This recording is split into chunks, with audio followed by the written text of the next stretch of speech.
ఆంధ్రప్రదేశ్ రాజకీయాల్లో తెలుగుదేశం పార్టీ రాజ్యసభ సీట్ల కేటాయింపు అంశం తీవ్ర చర్చకు దారితీసింది. జూన్లో ఖాళీ కానున్న 4 స్థానాలకు అభ్యర్థుల ఎంపికపై పార్టీ అధిష్టానం ముమ్మరంగా కసరత్తు చేస్తోంది. ఈ నేపథ్యంలో అధినేత ముఖ్యమంత్రి నారా చంద్రబాబు నాయుడు ఎవరికి అవకాశం కల్పిస్తారన్న దానిపైన పార్టీ వర్గాల్లో ఆసక్తి నెలకొంది. టీడీపీ ఐటీ విభాగంలో చురుగ్గా వ్యవహరించిన చింతకాయల విజయ్ పేరు ప్రస్తుతం రేసులో ముందంజలో ఉంది. యువ నాయకత్వాన్ని ప్రోత్సహించాలన్న ఆలోచనతో పాటు ఉత్తరాంధ్ర ప్రాంతానికి ప్రాధాన్యం ఇవ్వాలన్న వ్యూహం కారణంగా విజయ్కి అవకాశం దక్కుతుందనే ప్రచారం జరుగుతోంది.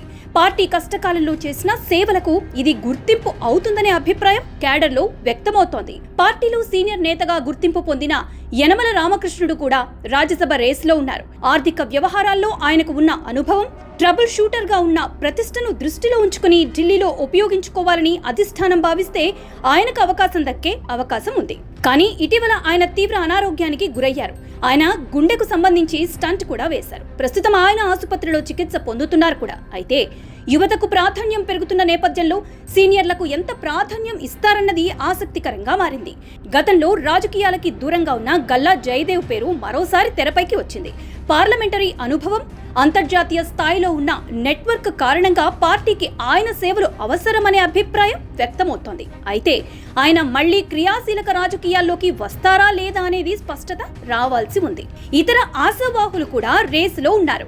రాజ్యసభ సీట్ల కోసం మరికొంతమంది నేతలు కూడా ప్రయత్నాలు చేస్తున్నారు. దేవినేని ఉమామహేశ్వరరావు, వంగవీటి రాధాకృష్ణ, మహాసేన రాజేష్ వంటి నాయకులు ఈ వరుసలో ఉన్నట్లు తెలుస్తోంది. సామాజిక వర్గాల సమీకరణాలు వీరి అవకాశాలను ప్రభావితం చేయనున్నాయి. అభ్యర్థుల ఎంపికలో టీడీపీ అధిష్టానం 3 ప్రధాన అంశాలను పరిగణలోకి తీసుకుంటోంది. పార్టీకి కష్టకాలంలో విధేయంగా ఉన్నవారికి ప్రాధాన్యం ఉంటుందనేది ఇప్పటికే స్పష్టమైంది. బీసీ, ఎస్టీ, కాపు వర్గాలకు సమతుల్యత ఉంటుందని భావిస్తున్నారు. ఢిల్లీలో రాష్ట్ర వాణిని బలంగా వినిపించే సామర్థ్యం ఆధారంగా అభ్యర్థులకు అవకాశం ఇవ్వాలని భావిస్తున్నట్లు సమాచారం. ఇక రాజ్యసభ సీట్ల కేటాయింపులో మిత్రపక్షాల పాత్ర కూడా కీలకంగా మారింది. భారతీయ జనతా పార్టీ 1 సీటు కోరే అవకాశం ఉండగా జనసేన పార్టీకి అవకాశం తగ్గే సూచనలు కనిపిస్తున్నాయి. రాజ్యసభ ఎన్నికల స్కెడ్యూల్ ఎప్పుడైనా విడుదలయ్యే అవకాశం ఉండటంతో అభ్యర్థుల ఎంపికపై ఉత్కంఠ మరింత పెరిగింది. యువతకు ప్రాధాన్యమా, సీనియర్లకి గౌరవమా, సామాజిక సమీకరణాలే నిర్ణాయకమా అన్నదానిపై చంద్రబాబు తీసుకునే తుది నిర్ణయం రాజకీయంగా కీలకం కానుంది.